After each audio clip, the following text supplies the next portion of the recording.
oldingi davrga e'tibor qaratadigan bo'lsak, yurak bilan bog'liq kasalliklar asosan 55-60 yoshdan keyin uchrardida.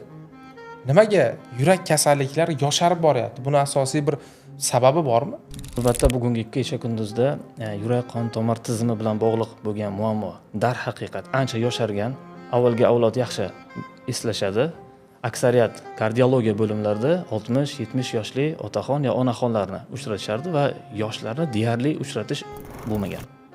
Bugun kasalliklarni yosharishga sabab turmush tarzining o'zgarishi deb bilaman. Chunki sog'lom turmush tarzi bo'lmagandan keyin nafaqat yurak, boshqa bir a'zolarda ham muammolar ko'payyapti. Ya'ni nafaqat yurak kasalliklari yoshargan, aksariyat boshqa a'zolardagi kasalliklar ham xuddi yurak qon tomir tizimi muammosidek yosharib boryapti. Bu o'rinda sog'lom turmush tarzini to'g'ri olib borilishi, jismoniy aktivlikning ko'payishi yoki bugungi kunda eng katta muammomiz bu internet, qo'l telefoni hamda kompyuter.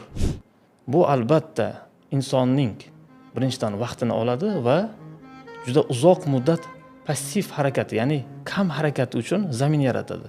Va buning natijasida har qanday yosh avlod, har qanday yoshdagi insonlar ham yurak qon tomir tizimi muammosiga moyil bo'lib qolishadi.